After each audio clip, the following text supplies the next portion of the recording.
Bupati Agam Beni Warlis mengapresiasi langkah Perum Bulak Bukit Tinggi bersama Badan Pangan dalam memastikan stok bareh masyarakat melalui program cadangan bareh pemerintah. Penyaluran pangan nasional menjadi nan pertama dilakukan di Kabupaten Agam. Jumlah total bareh nan disalurkan 552.740 kg untuk keluarga penerima bantuan pangan. Menurut Beni Warlis, penyaluran bantuan barehko merupakan program nasional dari Presiden melalui Badan Pangan Nasional atau Bapanas, di mana masing-masing kepala keluarga penerima bantuan pangan mendapatkan 20 kg bareh untuk alokasi Juni dan Juli 2025. Cadangan barehko merupakan usaha dari pemerintah untuk memenuhi ketersediaan pangan masyarakat dan Bulog bersama seluruh pihak menindaklanjutinya melalui kerjasama dan upayako merupakan bukti jalannya kolaborasi pembangunan daerah. Kegagalan panen akibat musim kemarau saat sekarang sambung Beni Warlis berdampak pada ekonomi masyarakat dan penyaluran bareh cadangan pemerintah diharapkan menjadi perhatian utama sebagai langkah penyediaan stok bareh terutama bagi masyarakat kurang mampu dan menerima bantuan.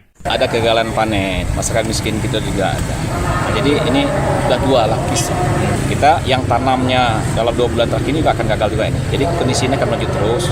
Nah, makanya kita akan bersama-sama nanti akan mengajukan terus bagaimana kita terutama masalah beras ini harus menjadi perhatian. Hari ini adalah awal dan untuk kita selanjutnya kita akan usahakan terus ya. Ketika nanti kita sudah mendapatkan data berapa yang gagal panen, berapa yang puso, ini itu harus menjadi perhatian dari pemerintah. Jadi kita sekarang baru melihat secara ini, tapi kita belum punya angka. Jadi Dinas Pertanian sama Dinas Pangan nanti akan data berapa yang puso ya terdampak dan yang betul-betul dia sama. Cuma itu yang kita lihat fakta di Kabupaten Agam dan juga Sumatera Barat.